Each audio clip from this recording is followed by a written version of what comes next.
সুপ্রিয় দর্শক, আমি এখন এই মুহূর্তে অবস্থান করছি জামালপুর জেলার দেওয়ানগঞ্জ উপজেলায়, অর্থাৎ এটা হচ্ছে ভারতের মেঘালয় রাজ্যের একদম সীমান্তবর্তী এলাকায়। আপনারা দেখছেন যেখানে একটি সুন্দর একটা জায়গা আছে, সেই জায়গাটা হচ্ছে এখানে কিন্তু অনেক মানুষের সমাবেশ।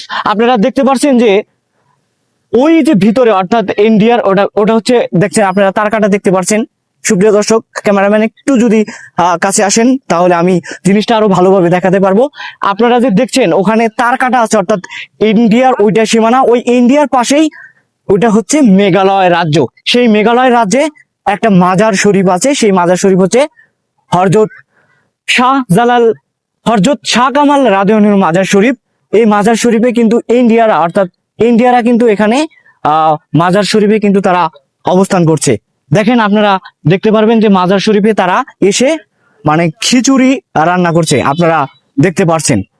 তো যাই হোক, আমরা ইন্ডিয়ার একটা মেঘালয় রাজ্যের একটা ফুটেজ দেখালাম। আরো নিত্য নতুন ভিডিও পেতে অবশ্যই আমাদের পেজটা ফলো দিবেন এবং অবশ্যই আমাদের ইউটিউব চ্যানেলটা সাবস্ক্রাইব করবেন। ধন্যবাদ সবাইকে। আসসালামু আলাইকুম।